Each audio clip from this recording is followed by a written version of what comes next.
यान्डेरे ex girlfriend हल्का सा मुस्कुराकर बोली, मैं तुमसे बहुत प्यार करती हूं। उसकी आवाज धीरे धीरे कमजोर होने लगी। उसने कांपते हाथों से उसका चेहरा छुआ और आंसुओं के साथ उसका नाम लिया।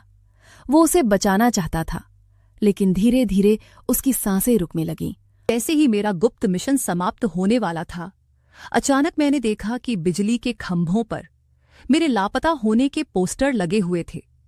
इनाम की राशि लाखों अफ्रीकी स्टार डायमंड तक थी। लेकिन जब मैंने उन पर लिखे शब्दों को ध्यान से देखा तो मुझे एहसास हुआ कि ये सोआनी का काम था। और छानबीन करने पर मुझे पता चला कि वह अब इतनी पागल हो चुकी है कि वह लगभग इंसान ही नहीं रह गई है। उसने सिर्फ अपने नए बॉयफ्रेंड का चेहरा लेकर उसकी प्लास्टिक सर्जरी नहीं करवाई, बल्कि उसे बिल्कुल मेरे जैसा बना दिया। जब उसे पता चला कि मैंने भागने के लिए अपनी मौत का नाटक किया था, तो उसने उस प्रेमी का चेहरा भी बुरी तरह बिगाड़ दिया।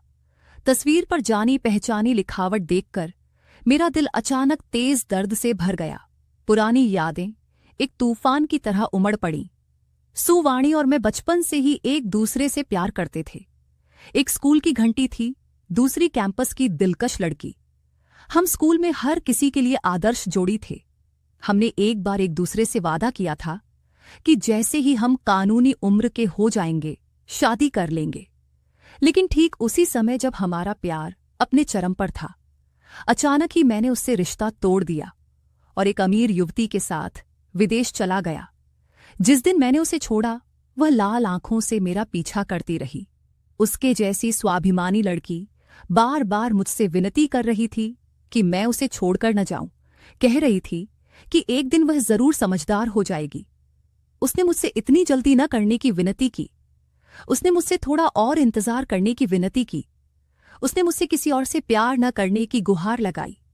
लेकिन उस समय मैं बेहद निर्दयी था।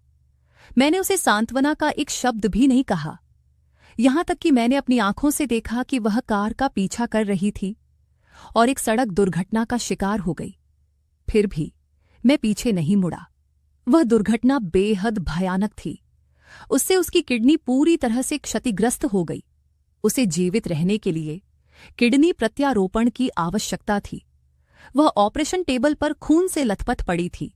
फिर भी उसने अपनी आखिरी ताकत से मुझे फोन करने की कोशिश की। दुख की बात है कि उसकी कोशिशों के बावजूद मैंने बेरहमी से फोन काट दिया। प्यार जितना गहरा होता है, नफरत उतनी ही गहरी होती है।